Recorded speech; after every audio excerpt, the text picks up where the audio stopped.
First of all, I just want to, I'm floored how many people are here. That says so much. And a special thank you to the cancer for doing this. It means more than you can know to my family.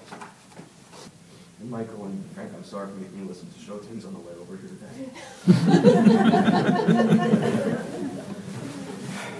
In November of 2009, as I was on an audio tour, I approached a sign that told me to hit play on the digital recorder that was around my neck. As I did so, the poor man's Morgan Freeman voice that came through the headphones told me to turn around. As I did, I found myself the size of a game board pawn in this massively opened grand hall known as Ellis Island. And as the John Williams-esque music came to a sweeping climax, I then realized that my grandmother was in this very same room roughly 95 years earlier. Only it wasn't for some audio tour. It was for her first taste of American soil, her passageway to the land in which we all call home. This is where the journey began for all of us. And for the record, if she was on an audio tour, there is no way she would have put those headphones in her head because they'd surely have ruined her hair.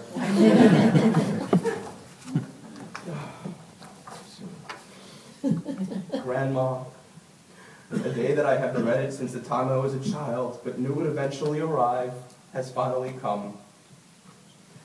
Growing up, when my mom used to tell me that Grandma Lil was coming to stay with us for a few weeks every year, I was like a kid being told he was going to Disney World, and we all know how much I love Disney World. I couldn't wait for your arrival. I remember it clear as day, each and every time. I'd be in elementary school and tell everyone my grandma was coming up from Florida to stay with us for a month. And then I'd race home, find you there, and be so happy. Some of the best moments of my life were spent with you, and without a doubt, left an impact on who I am today.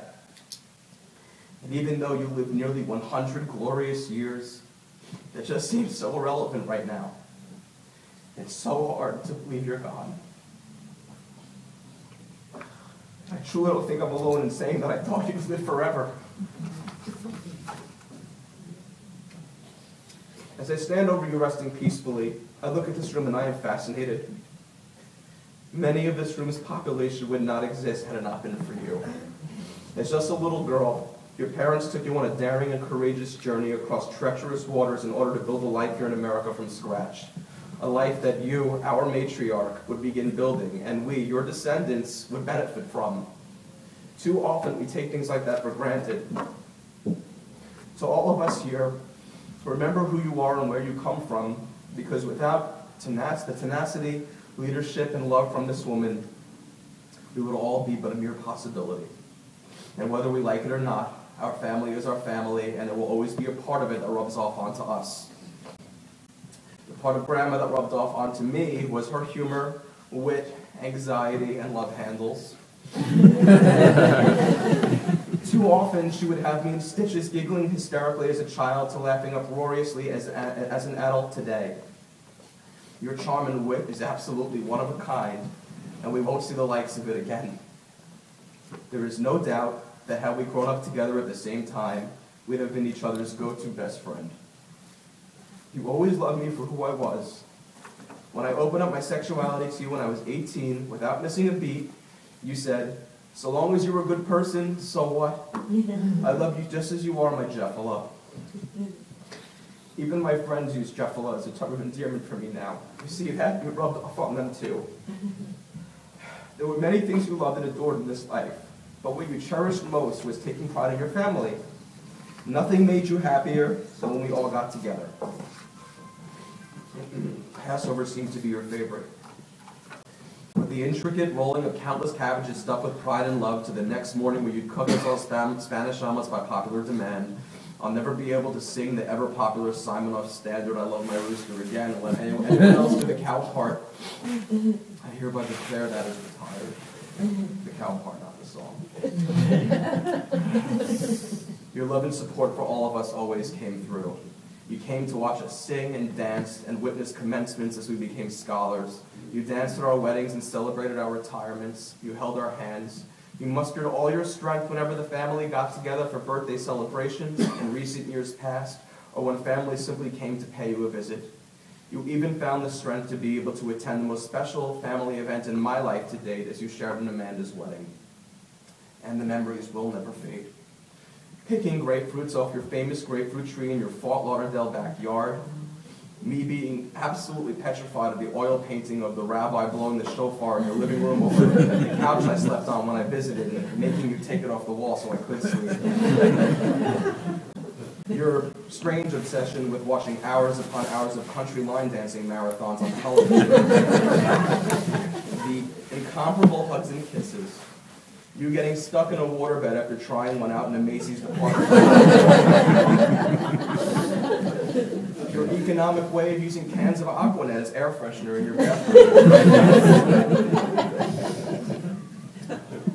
I even scored a few extra points in the verbal section of my SATs because I knew what a valise was, thanks to you being left on this planet still to call their suitcase that.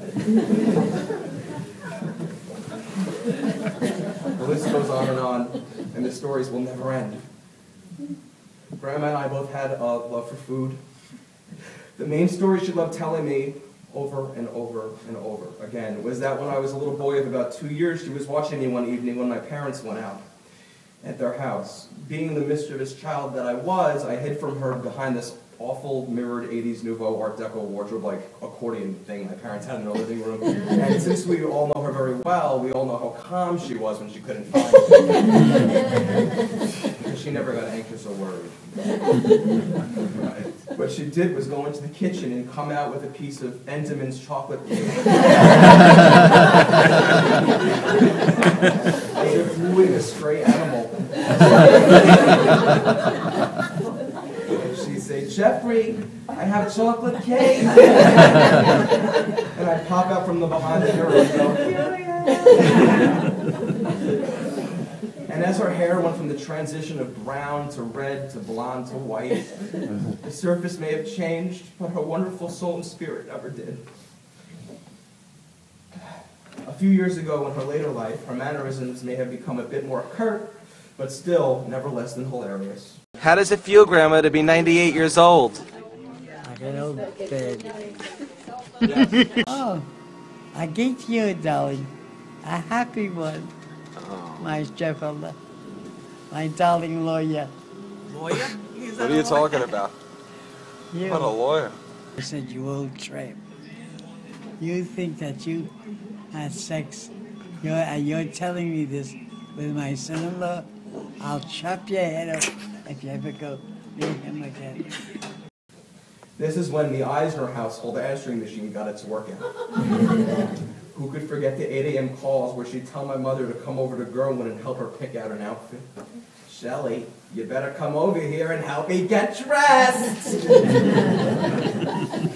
then there was a time she won the lottery.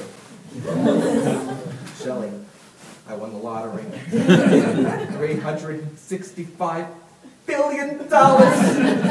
Start to call everybody, Shelley. Start to call everybody!"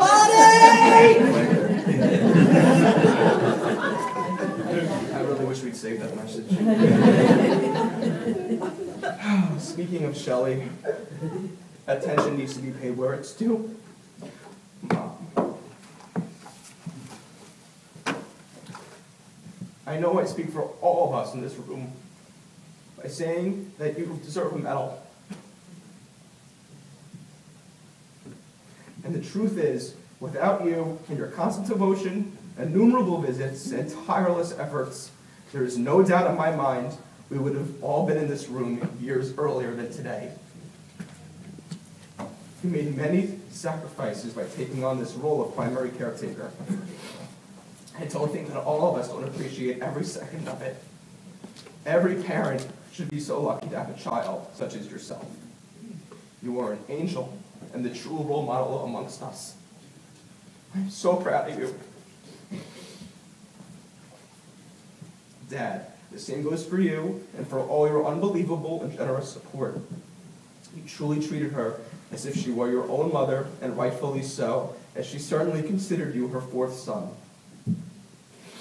Oh, I want to say you were so close, Grandma. We all rooted you on to hit that 100th year. But now I understand you were so much more than close. You have always exceeded. And while we lay you to rest today, this is more a cause for celebration of a long, impactful, and inspiring life, and the beautiful legacy you leave behind. You never knew any serious illness, and you outlived all of your children. I take that back.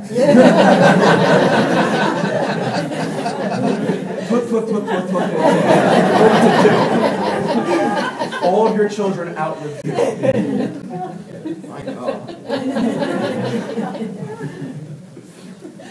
You weathered a life-changing journey. You lived through trying conditions. You watched the world tear itself apart twice. You survived the Great Depression, and your hair follicles made it through some serious beehive hairstyles. You will always be here with all of us, and all of us will always carry a piece of you within. Like a snowflake, you are beautiful and completely original. And like Irving Berlin's words he used to sing to me throughout my entire life, I'll be loving you always, with a love that's true always. When the things you've planned need a helping hand, I will understand always. Days may not be fair always. That's when I'll be there always. Not for just an hour, not for just a day, not for just a year, but always. I'll love you forever. I'll miss you always. Rest peacefully and watch down on us all. Love, your Jeff.